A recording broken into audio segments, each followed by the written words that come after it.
வணக்கம். இப்போ நான் உங்ககிட்ட சொல்ல போகிற இந்த விஷயம் என் லைஃப்பில் ஒரு 5-6 வருஷம் முன்னாடி நடந்தது. ஆனால் இப்போ நினச்சாலும் எனக்கு ரொம்ப பெருமையாகவும் ஆச்சரியமாகவும் இருக்கும். ஒன்றுமில்ல, நானும் என்னோட ஃப்ரெண்டும் ஷாப்பிங்காக வெளியே போயிருந்தோம்.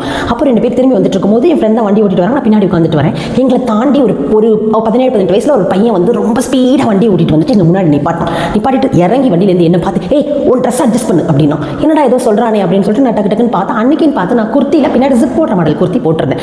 தொட்டு பார்த்தா ஜிப்பு வந்து கீழே இறங்கி லூஸாக ஆரம்பிச்சிருந்திருக்கு. அதை அந்த பையன் பார்த்துட்டு அவ்வளோ கோவமாக ஒரு ஆக்ரோஷத்தோடு என்னை பார்த்து கத்திட்டு போனது மட்டும் இல்லாமல் திரும்பி பார்த்து என்னை முறைச்சிட்டே போனான். நான் பின்னாடி சைடில் இறங்கி ட்ரெஸ் எல்லாம் அட்ஜஸ்ட் பண்ணிட்டு போகும்போது அவன் கோவப்படுறான், ஆக்ரோஷப்படுறான் அப்படின்னு எனக்கு தோணவே இல்லைங்க.